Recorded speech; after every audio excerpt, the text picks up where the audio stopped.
ঠিক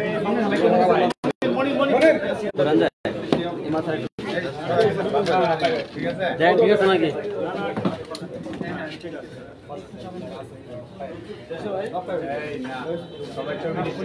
সবাই সামনে থাকায় একটু সময় দেন।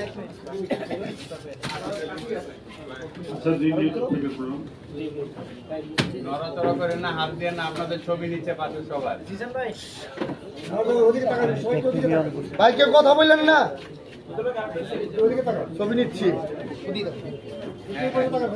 জাহিদ ভাই নে না, ওদেরকে বলেন দাদু কানেক্ট করতে বলেন, নে না।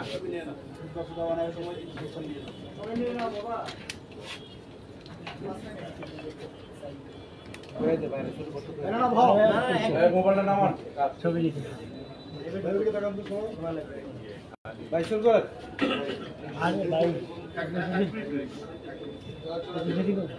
সবাই ছবি নিয়ে নি।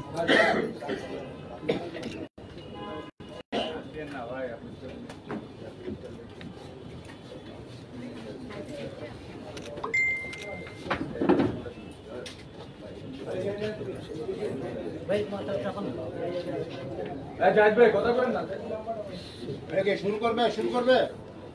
রেডি, সব রেডি? হ্যাঁ, রেডি রেডি। যাই ভাই, ছবি দেন একটু। একটু আত্মীয় বলে দেব। এই এতক্ষণ কি করছিস? দাদু দাদু ইচ্ছে না রেডি হয়ে গেছে ভাই, সরন না প্লিজ। ভাই আপনি সরন। যাই বিজি সবাই সেট।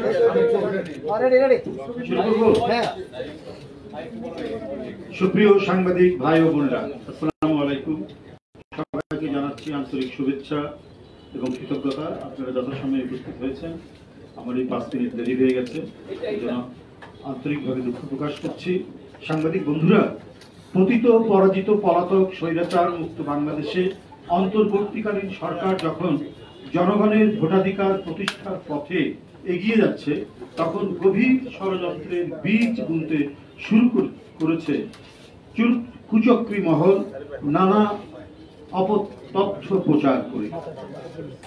ইতিমধ্যে তারা নানা বয়ান তৈরি করে জনগণের বিভ্রান্তি সৃষ্টির জন্য একের পর এক বহুমুখী অশুভ তৎপরতা চালিয়ে যাচ্ছে।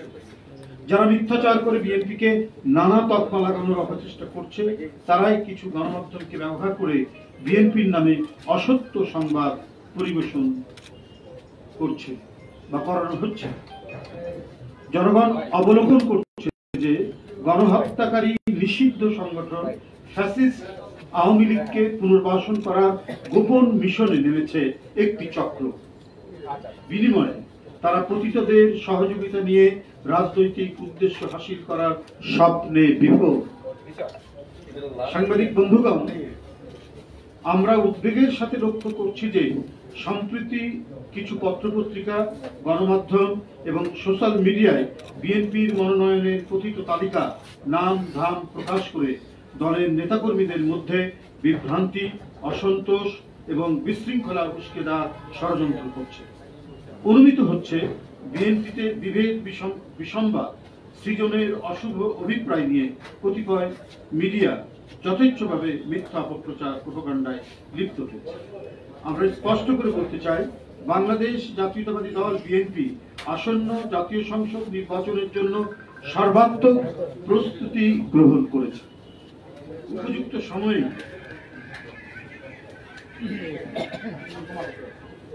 দলের নির্ধারিত যে প্রক্রিয়া, যে সিস্টেমে যাচাই বাছাই করে মনোনয়ন দেওয়া হয়, সেই যাচাই বাছাই করে যোগ্য ও সর্বোপরি জনগণের কাছে গ্রহণযোগ্য জনপ্রিয় ব্যক্তিকেই বেছে নিয়ে তাদের নাম প্রকাশ করা হবে।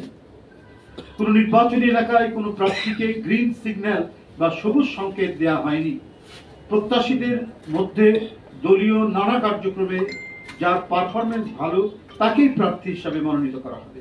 বিএনপির মনোনয়ন দেওয়া হয় তার নিজস্ব গঠনতান্ত্রিক উপায়, কোন সবুজ সংকেতের মাধ্যমে নয়।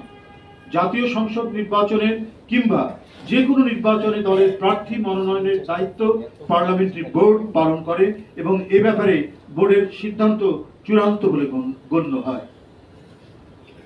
আমাদের পার্লামেন্টারি বোর্ড আপনারা জানেন যে স্ট্যান্ডিং কমিটি যেটা, সেটাই পার্লামেন্টারি বোর্ড সভাপতিত্ব করেন চেয়ারম্যান। সুতরাং তফসিল ঘোষণার পরেই দলের ভারপ্রাপ্ত চেয়ারম্যান তথা বিএনপি কেন্দ্র থেকে ঘোষণা ব্যতীত এখন পত্র পত্রিকায় প্রকাশিত কোনো মন গড়া সংবাদে বিভ্রান্ত না হওয়ার জন্য সারা দেশের নেতাকর্মীদের প্রতি আহ্বান জানাচ্ছি।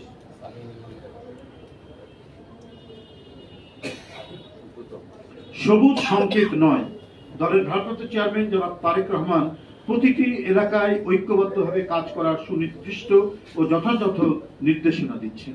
তিনি ভার্চুয়ালি যে সমস্ত এলাকায় কথা বলছেন সেখানেও তার বক্তব্যে তিনি এই কথাটি বলছেন, বা ঢাকায় এসে যারা কথা বলছেন, যারা মনোনয়ন প্রত্যাশী হতে চান বা দলের নেতাকর্মী যারা আছেন, বিভিন্ন পদে যারা দায়িত্ব পালন করছেন, তাহলে প্রত্যেকেই তিনি এই নির্দেশনা দিয়েছেন, আপনারা সবাই ঐক্যবদ্ধ থেকে কাজ করবেন। দল যাকে মনোনয়ন দিবে তার জন্য সকলে আপনারা কাজ করবেন। কিন্তু এখনই কোনো মনোনয়ন দিয়ে দেওয়া হয়নি, যেটা আমরা বিভিন্ন পত্র পত্রিকায় দেখতে পাচ্ছি। তালিকা ঘোষণা করা হয়েছে, এই সম্ভাব্য হতে পারে, এই ধরনের বিষয়গুলো আমরা দেখছি, যার কারণে আপনাদেরকে এটা পরিষ্কার করে দেওয়া। তিনি তাগিদ দিচ্ছেন, অর্থাৎ ভারপ্রাপ্ত চেয়ারম্যান, বিএনপির নেতাকর্মীদের নিজেদের মধ্যে ঐক্যবদ্ধ থাকতে হবে। তিনি বলেছেন আমাদের ইস্পাত কঠিন ঐক্য ধরে রাখতে হবে, আমাদের প্রত্যেককে গণসম্পৃক্ত কাজে সংশ্লিষ্ট থাকতে হবে। জনগণ বিরক্ত হয় এমন কোনো কাজে দলের নেতাকর্মীরা কখনোই লিপ্ত থাকবে না, জড়িত থাকবে না। তাহলে অবশ্যই জনগণের রায় ধানের শীষের পক্ষেই আসবে। ভারপ্রাপ্ত চেয়ারম্যান নেতাকর্মীদেরকে সারা দেশে ডোর টু ডোর গিয়ে আগামী দিনে জনগণের মুক্তির সনদ 31 দফা তুলে ধরার পরামর্শ দিচ্ছেন, দিয়ে যাচ্ছেন। এবং আমাদের নেতাকর্মীরা বা বিভিন্ন ইউনিট, জেলা পর্যায় থেকে বা থানা পর্যায় থেকে কেন্দ্র পর্যন্ত প্রত্যেকে এই ব্যাপারে অত্যন্ত নিবিড় আন্তরিকতায় তারা কাজ করেছেন। অফিস, আদালত, স্কুল, কলেজ, রাস্তাঘাটে মানুষকে 31 দফার লিফলেট বিতরণ করেছেন এবং ব্যক্তিগতভাবে কেউ জানতে চাইলে এর বিভিন্ন দফা সম্পর্কে একেবারে বিস্তারিতভাবে তাদেরকে জানিয়েছেন, বলছেন, ব্যাখ্যা সহ। তিনি মনোনয়ন প্রত্যাশীদের ঐক্য সুদৃঢ় করার এবং আরো জনবান্ধব হওয়ার নির্দেশ দিয়েছেন। বিএনপির ভারপ্রাপ্ত চেয়ারম্যান জনাব তারেক রহমান বারবার একটি কথা বলেন, যা আমরা মনে প্রাণে বিশ্বাস করি, সেটি হলো জনগণই বিএনপির সকল রাজনৈতিক ক্ষমতার উৎস। জনগণ আমাদের সঙ্গে থাকলে কোনো প্রোপাগান্ডায় বিএনপি থেকে জনগণকে বিচ্ছিন্ন করতে পারবে না, ইনশাআল্লাহ। সারা দেশে বিএনপির সর্বস্তরের নেতাকর্মী, শুভার্থী ও শুভাকাঙ্ক্ষীদের প্রতি জনাব তারেক রহমানের আহ্বান, জনগণের ভালোবাসায় থাকুন, জনগণকে ভালোবাসায় রাখুন। ধন্যবাদ সবাইকে। আল্লাহ